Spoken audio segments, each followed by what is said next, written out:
మార్చి 27 ఏదైతే మేమంతా సిద్ధం ముఖ్యమంత్రి గారు ఎన్నికల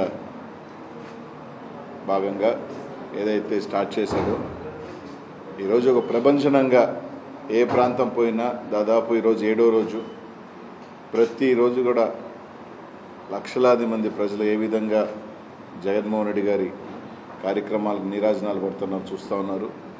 అదేవిధంగా 8వ తారీఖున పల్నాడులో దాదాపు ఎంటర్ అయ్యే అవకాశాలు ఎక్కువ ఉన్నాయి.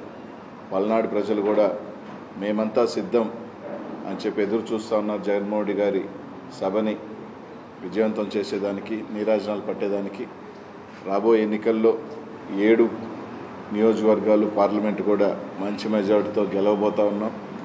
ఖచ్చితంగా కూడా పెద్ద ఎత్తున కూడా ఈ సభ పిడుగురాల్లో జరగబోతా ఉందని చెప్పి తెలియజేసుకుంటూ, అలాగే ఈ పెన్షన్ ఇందాక చెప్పినట్టు పోయి లెటర్ పెట్టిన తర్వాత వాలంటీర్ల చేత పెన్షన్లు ఆపిచ్చి వేసి ఈరోజు అది బూమరాంగ్ అయిన తర్వాత ప్రతి ప్రాంతంలో అవ్వాతాతలు, పెద్దవాళ్ళు, వితంతు సోదరులు, సోదరిమణులు, వికలాంగులు అందరూ కూడా తిరగబడిన తర్వాత చంద్రబాబు నాయుడు గారు దొంగ నాటకాలు ఆడుతూ ఉన్నారు.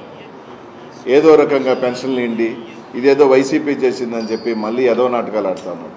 ఈరోజు స్పష్టంగా వాళ్ళ రాజమండ్రి ఎమ్మెల్యే అభ్యర్థి నిన్నో మొన్న ప్రెస్ మీట్ చూసాం. ఆదిరెడ్డి వాసు ఏం చెప్పాడో స్పష్టంగా చూసాం. మేమే పెన్షన్లు వాలంటీర్ల చేత ఆపిచ్చేసింది మేమే చంద్రబాబు నాయుడు గారు చెప్పి ఇదంతా మా బాధ్యతే, కర్మ క్రియాకర్త మేమే అని చెప్పి తెలుగుదేశం పార్టీ అని స్పష్టంగా వాళ్ళు తెలుగుదేశం పార్టీ ఎమ్మెల్యే అభ్యర్థులు చెప్తా ఉన్నారు. అంటే రాజమండ్రి అభ్యర్థులు ఇంతకన్నా సిగ్గుచేటేం లేదని చెప్పి తెలియజేసుకుంటూ వాళ్ళకి సరైన సమయంలో మే 13వ తారీఖున ఈ రాష్ట్ర ప్రజలందరూ కూడా బుద్ధి చెప్పేదానికి సిద్ధంగా ఉన్నారు. జూన్ 4న వచ్చే ఎన్నిక రిజల్ట్స్లో కూడా తప్పకుండా తెలుగుదేశం పార్టీ నామరూపాలు లేకుండా పోయే పరిస్థితి కూడా ఉందని చెప్పి తెలియజేస్తాం.